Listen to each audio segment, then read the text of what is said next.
Hello, everybody. Let's put the balloon launches.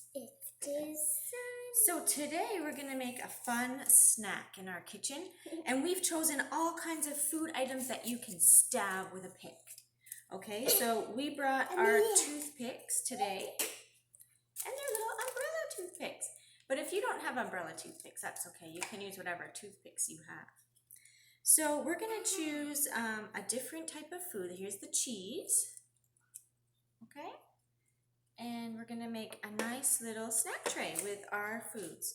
So girls, would you choose a food and stick it with your pick? Mom, could we do like a whole bunch of foods on one stick? Yeah, let's get creative. So Amelia's going to start with an olive. And I'm going to start with blueberry. Evelyn's going to start with a blueberry. Okay. And we've also got cherry tomatoes, and we've got some little edamame beans. Yes, we're going to make a lovely fruit tray. That's okay. It might not stand up if it's a round blueberry, but it can go to the side.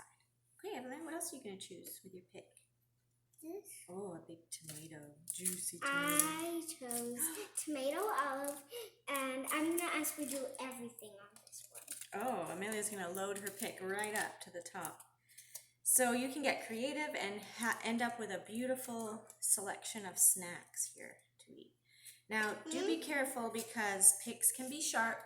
So make sure your child is aware, okay, and has a healthy respect for how to appropriately use a toothpick and not end up hurting themselves or anyone else. Okay, girls, pick away. I'm going to do pick away, pick away.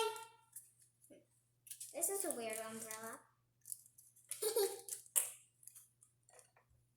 I'm going to do everything on this one. This one's going to have it's going to have blueberry, tomato. Blueberry, tomato. I'm going to put everything on this one. Blueberry, tomato. It's like a pattern, Amelia. Blueberry? Yeah, it is, but with foods.